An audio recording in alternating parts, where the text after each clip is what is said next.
Hi students, welcome to Vijeta IAS Academy Current Affairs class. In this video, let us analyze one important article which is given in the newspaper Indian Express.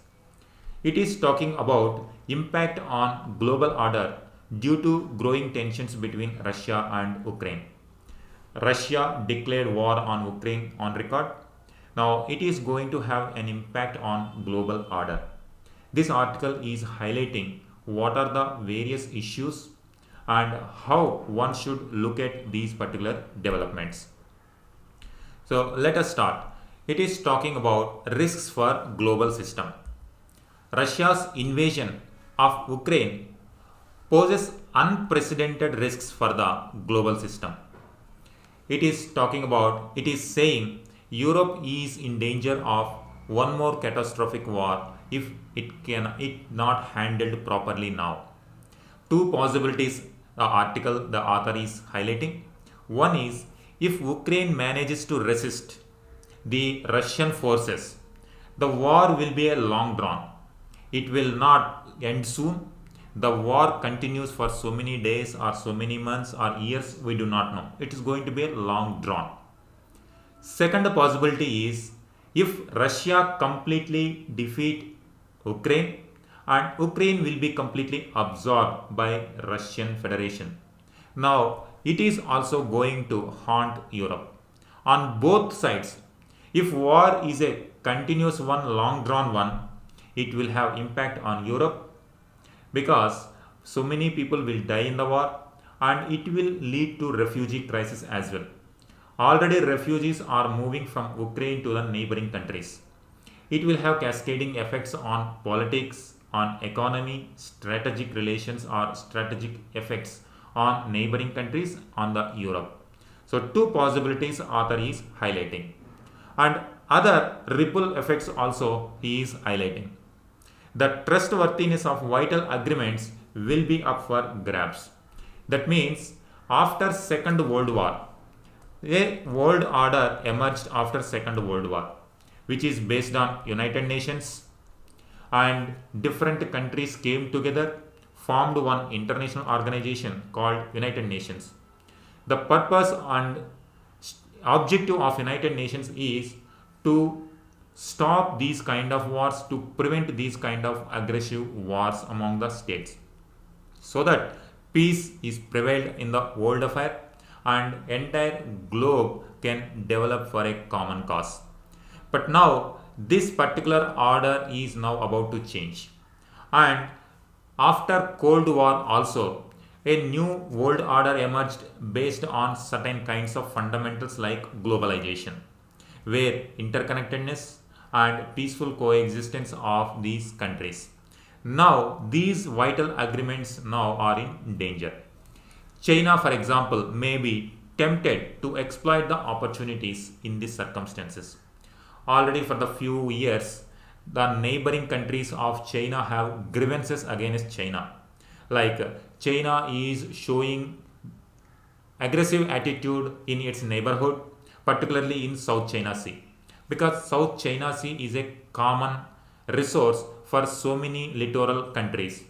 Now as China is a strong one, economically powerful, because of that it is showing aggressive attitude in taking out resources from South China Sea. Now the other countries who also want to share the same resources now are not able to handle China's aggressive attitude. Now under these circumstances, it may take advantage of this confusion in Western Europe, and USA also is going to be involved in this crisis because the USA is member of NATO. NATO is mainly created to safeguard these countries. Now once again, USA and Western countries are going to be involved in these affairs. Meanwhile, China may show. So author is saying it may be tempted to exploit the opportunities provided by a Western entanglement with Russia. So this is another ripple effect. So on one hand it will have impact on Europe, on the other hand it will have impact on other side of the borders also. Economic realignment. This crisis will certainly lead to significant economic realignment. Now every country in the world will now start reassessing the gains and risks of economic interdependence. Particularly after 1991, end of Cold War, and globalization emerged victorious. Under these circumstances, entire world became interdependent. Now people will start questioning that particular fundamental itself. If the crisis continues, everything from energy to fertilizers might be potentially affected, because different countries are strong in specific goods. Some countries are having good oil resources. Some countries are having good agriculture base. So oil producing countries are exporting oil. Those who produce more food grains, they are exporting food grains to the other countries. Now, if this economic interdependence is at risk, now entire global order is at risk. So that is what the trustworthiness of vital agreements will be up for grabs. So this is what author is highlighting in this issue. No one quite knows how the situation will unfold. So it is a completely uncertain situation. We do not exactly know how the situation is going to affect in which part of the world and at what level. And he is trying to analyze at psychological level also, and he is trying to analyze from the history point of view.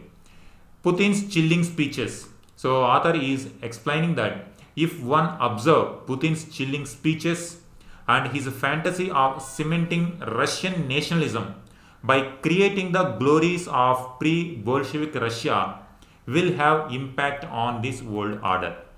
So what he is trying to say is, Mr. Putin is trying to glorify the days of pre-Bolshevik Russia. Pre-Bolshevik Russia means 1917, before 1917. In 1917, there was a great revolution that took place in Russia that completely dismantled the Tsar Empire. Tsar Empire was completely demolished and new economic and political social order emerged in Russia. Now Mr. Putin is glorifying before 1917 days, means he is glorifying the Tsarist regime. So what are the characteristics of Tsarist regime? Those days were the days where Tsar regime was corrupt and expansionary in nature and no regard for human rights. Disregard for human rights, and there was no concept or no respect for the concept of nation state in the Tsarist kingdom, Tsarist empire. So this is what nation state system is about. In 19th century, nationalism was a strong force against these kind of empires. For example, Ottoman Empire. Ottoman Empire, one of the reasons for disintegration of Ottoman Empire was the emergence of nation state system or nationalism, and the disintegration of Austria-Hungary Empire also, one of the reasons for this was nationalist state. Once again, the Tsarist Empire also got disintegrated because of the feeling of nationalism and the emergence of strong concept called nation state system. In this system, people who belong to a particular common historical cultural aspect wanted to become a country. Like Indian, in the context of India also, India was part of British Empire in those days. India also wanted to become independent. Now in India also, the sentiment of nationalism was very high in those days. Now if any person glorifies the days of before 1917 in the particular context of Russia, means he is glorifying the empires. So it is like someone is glorifying British Empire in case of India. So nowadays it is not compatible. We are in 21st century. This kind of idea and sentiment is not compatible for the simple fact that now India has moved a lot. Now world has moved a lot. Now entire world is based on the order of United Nations. But now, however, if a person is strong enough to bully the neighboring country, if a person is strong enough to dismantle this particular nation state, then it is going to have ripple effects and cascading effects on other angle or other countries as well. The whole international system and hard-won fragile stability of nation-state system is up for grabs. Ukraine is already paying a heavy price. So if a person who is not powerful enough, if he has some kind of ideas, it may not affect the nations or it may not affect the life and property. But now if a person like Mr. Putin, who is powerful, and now if he believes in such kind of ideologies, means then it will have impact on neighboring countries. Already Ukraine is paying heavy price for this. So this is what he is trying to explain. Now he is asking this question: will Mr. Putin stop here? After grabbing, initially he explained by saying that two options are there. One is long drawn conflict between Ukraine and Russia. Second possibility is completely dismantling Ukraine state or absorbing Ukraine state into Russia. Now author is asking, will Mr. Putin stop? But the chances of Putin leaving quickly are unlikely. So he is saying that it is unlikely that it is going to end quickly, because once war started, the dynamics are not necessarily under Putin's control. Other dynamics will start play, and he is explaining or he is giving examples like Ukrainians may put up better resistance than he anticipated. Whatever he expecting at this moment, that calculation may go wrong, and Ukrainians may put a lot of effort to resist aggression of Russia. If that will take place, then this war going to be a long drawn war. And also pro-Russian groups who are already seceded or who are separatists from the Ukraine state, and they also continuously expect support from Mr. Putin. So in that case also, Mr. Putin is going to involve affairs of Ukraine for a very long time. So now once this takes place, situations will not be under his control. And also there is another angle is the Western countries and neighboring countries may not stop, and they also will increase the covert operations against the Russian state. Now this again is going to have a lot of consequences on Russia also, and for the rest of the world as well. So this is what he is. In that case, Mr. Putin's activities will not stop just by occupying Ukraine. The after effects of this war is going to be a long drawn one, and it will have impact on Russia also and world also. And he is explaining inside Russia also it will have consequences. But to shore up his credential as nationalist leader. If, as is being speculated, the main reason for Putin's action is not rooted in strategic logic.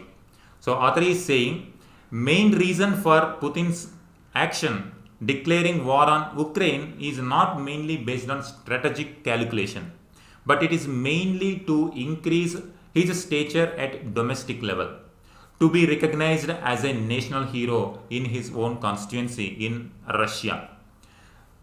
He will have to continue to play up this spectre of Western threat. If this is the one, if there is strategic calculation, one kind of outcome may take place.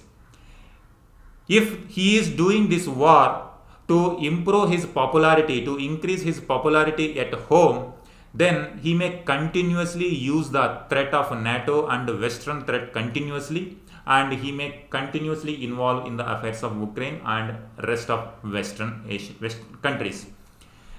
The intangible thing in this is Russian public opinion. Public opinion, whether it has any chance of turning against Putin. Now, in this case, if he continuously tried to project NATO and Western countries as the threat to national security of Russia, now what will be the reaction from Russian public itself? Will there be against this particular action, or will it be a complete support for Russia? But authoritarian leaders, what happens generally, our history teaches us that any authoritarian leader, any public opinion against his or her actions, they will see as anti-nationals. So this is not something new for now. It is there for since ancient times. So authoritarian rulers always take public opinion as trying against itself as a sign of foreign conspiracy. authoritarian leaders take that public opinion as foreign conspiracy, and they will try to suppress this for public opinion, and it will create continuous repression within Russian state as well. Now you can see on one side the Ukraine state and Ukraine public are paying the price. Now gradually Russian public also will pay the price for this. So Russia could end up paying a bigger price for this.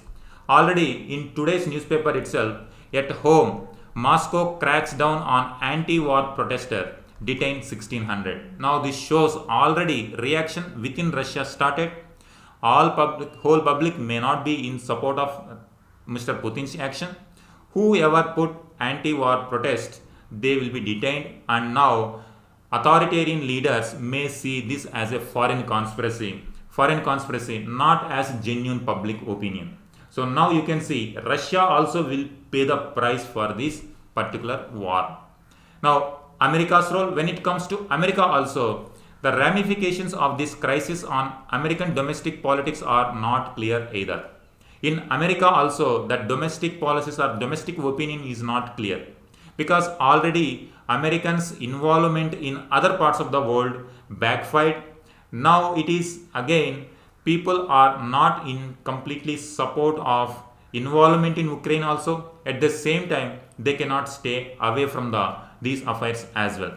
Its invasion of Iraq and its possible mishandling of the politics of NATO expansion dented its credibility.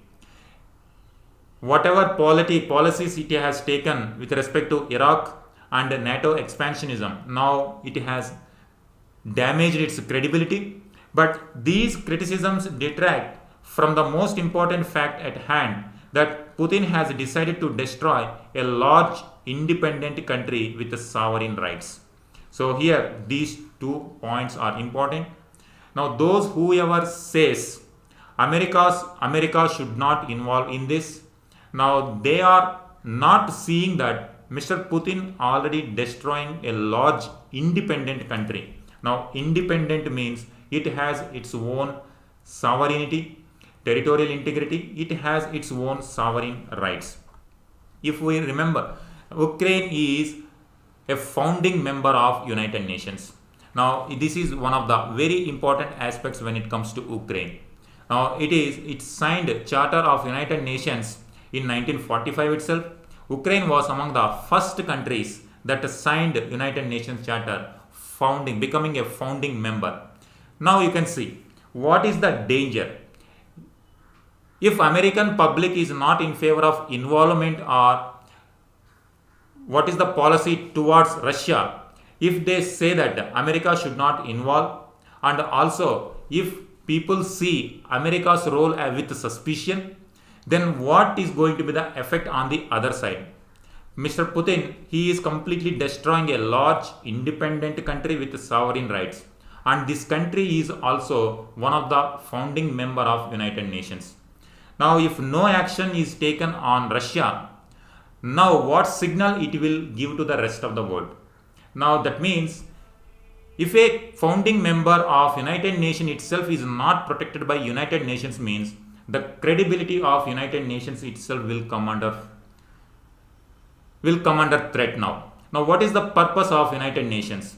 If it cannot protect its own member, and moreover which is believing in the peaceful coexistence of other countries, and which is believing in the international order. Ukraine is founding member of United Nations. That means if it signed a charter, means it is believing in the global order, which is believing the peaceful coexistence of all countries. It is believing in the rule-based world governance. Now, if Ukraine is not protected by United Nations, then what is the purpose of having an organization like United Nations? This is what, now whoever supports Putin action, now this is going to be a dangerous one. More dangerous, Putin wants not only to undo the legality of the post-Cold War order, he even criticized Bolshevik concessions to Ukraine identity within Soviet Union. So this is what we already explained. We have already seen this. Pre-Bolshevik, he was mainly focusing on Tsarist empire or Tsarist regime. So that kind of, those were the days where no human rights are respected, no respect for nationalism respected, and no place for public opinion or democratic rights like freedom of expression. Now by glorifying those days, now it is going to have impact on Russian public also, and for the world order that is emerged after World War II in general, after Cold War in particular, who wants to dismantle the constraints of the nation state and recreate themselves as civilizational state. Now he is showing an example that by glorifying pre-Bolshevik days and glorifying Tsar days, he is trying to discard the nation state concept and trying to emerge or make civilizational states as once again becoming reality. Now this will have ripple effects now on other countries on which has civilizational ties or which have more deep rooted civilizations. For example, if we take China, China may formally talk about sovereign states. In public opinion or in public, China may talk about sovereign state, respecting the sovereignty of neighboring countries which were formed after Second World War, which formed after United Nations formation. But the imaginary is shaped by the repositioning at the apex of a civilization. Now, if there is no action on Russia's declaration of war on Ukraine, then it will have impact on other countries also, who are once again reimagining themselves as to form once again as civilizational states, not on the basis of nation state. For example, China is now having already threats like within China itself, public opinion, for example, Tibet region, Taiwan region, Xinjiang region. These regions we have different public opinions, they have different historical base and they have different way of living, but still they accepted the Chinese state as the state authority. Now China is ruling over larger parts of the country. Now if Russians action on Ukraine sets the example, now it will have impact on the ideology of China as well. Now it will have impact on those people who are having different civilization or different public opinion as well. And Turkey which was sympathetic to Putin till Putin's fantasy came back to haunt them. If we take the days of Tsar, there were always wars between Ottoman Empire. Turkey, it was formed out of Ottoman Empire. So Ottoman Empire on one side, Tsarist Empire on one side, they both used to fight so many times. Now you see, Turkey was supporting Mr. Putin. Now if Mr. Putin is glorifying the Tsar regime, means now Tsar regime was once it was against Turkey and the authority of Ottoman Empire. Now what kind of impact it will have on Turkey in future? So this is how the entire political global order is going to be disturbed if there is no action on Russia's aggressive attitude. And Trump in United States also, it was seen. Even in case of India also, some people may love to bring back our ancient times like Akhanda Bharat or whatever the great civilizations. But now the times have moved. Now it will have its own ripple effects if we bring back those civilizational concepts. Now in this context, this may be apt here. Here this quotation was attributed to Albert Einstein. He is saying that if all these countries now bringing back their ancient glories and bringing back the history to the present condition, it will have a lot of havoc on the present nation state system and present borders will become disturbed. It will lead to catastrophic wars. So it is attributed to him. He is saying, I know not with what weapons World War III will be fought, but World War IV will be fought with sticks and stones. So this image is signifying that if everyone tries to bring back their civilizational states, it is going to have catastrophic war. Now once if any war takes place, now the technology at moment was far advanced than Second World War. Now entire world is going to pay the price. Now whatever civilization state, the authoritarian leaders may think completely they are going to eradicate the civilizations at all from the world map itself. Now you can see, in the name of bringing back the glory of civilization, now there is a danger of completely eradicating the civilizations from the world map itself. So this is the danger of bringing back those concepts. That is why author is trying to say that those civilization state, the ideas will have ripple effects on different parts of the world. So it is going to impact the global order. It will have catastrophic consequences. So it is better to act now. Ukraine seems not to really matter to anyone. So author is also saying that in this case, so far we are talking about Russia, talking about NATO, talking about USA, Europe. But where is Ukraine? Where is the opinion of Ukraine? Ukraine seems not to really matter to anyone. What is shocking about this episode is how Ukraine seems not to really matter to anyone. So here no one is talking about the Ukraine people because it is founding member of United Nations. It has its own sovereign rights. It has its own territorial integrity. But now it is under threat. Now who will take care of Ukraine? That becomes a very big question. The dominant framing is Russia versus NATO, Russia versus Europe, as if Ukrainians are half a dozen other small states are irrelevant to the whole global moral calculus.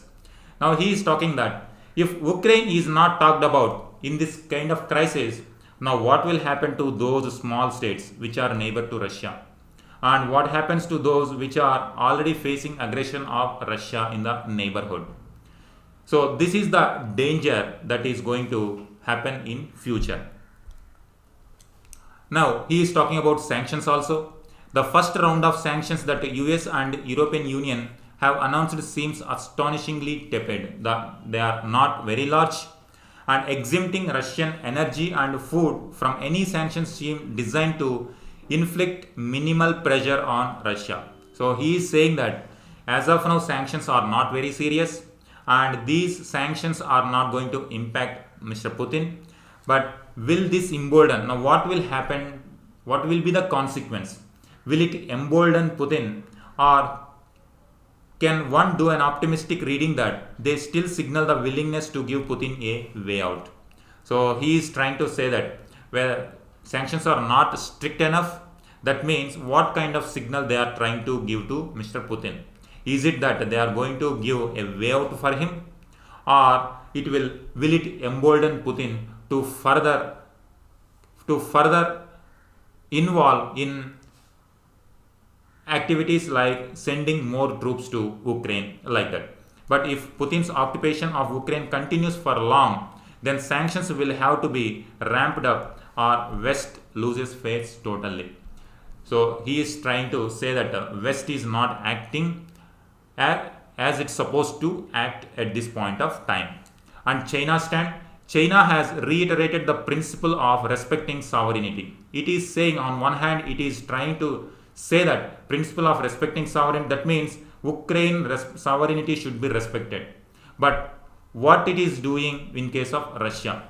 But in the end, it will be tempted to use this occasion to diminish American power. So this is a different calculation for China. When it comes to India's stand, India becoming now swinging state. He is taking that the spin that India is playing real politics and securing its interest may be accurate. Whatever position India has taken publicly and also at United Nations level, author is saying it is accurate, no doubt in it.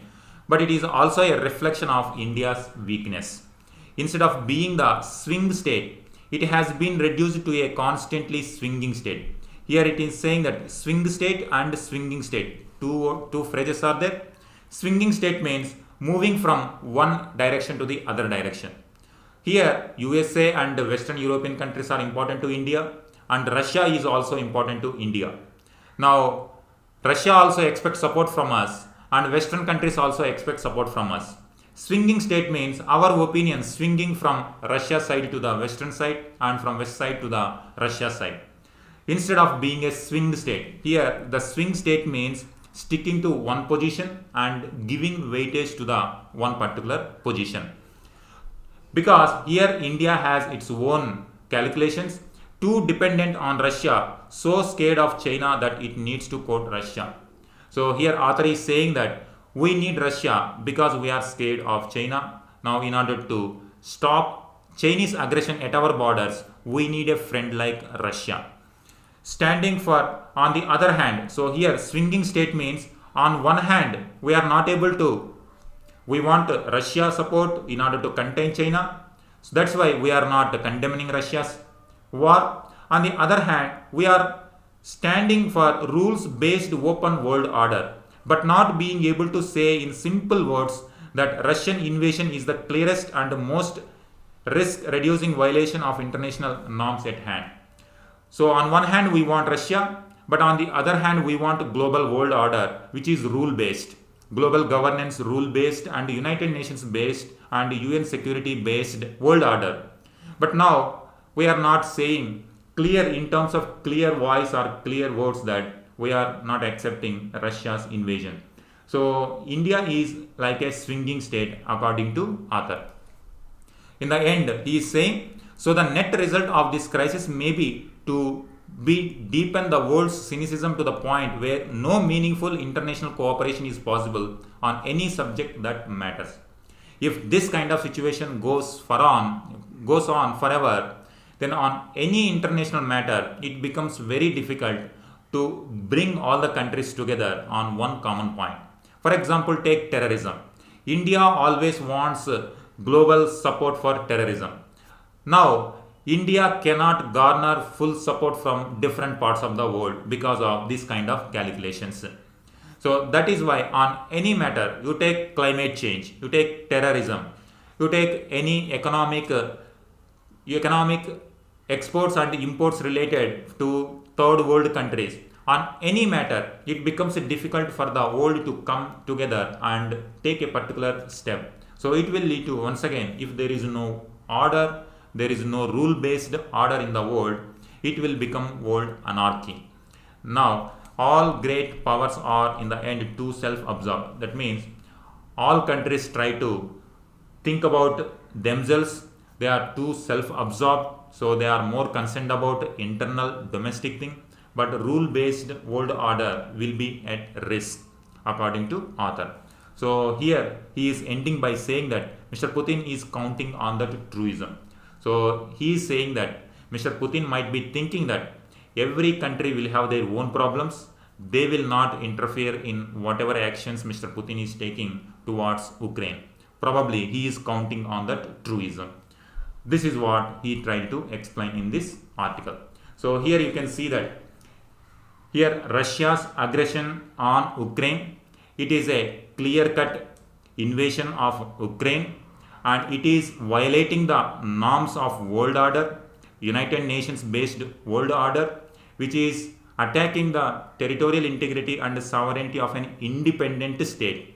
So if Russia can violate that kind of territorial sovereign right state, then any other powerful country may take the example from this. They may also try to attack their neighboring countries.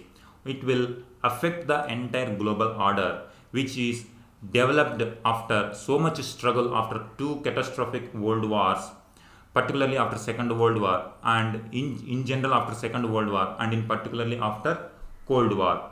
Now world is depending, the fundamental of world is based on nation state system. Now if this nation state system is questioned, then entire world order will be at risk. So this is what author is trying to explain in this article. Thank you.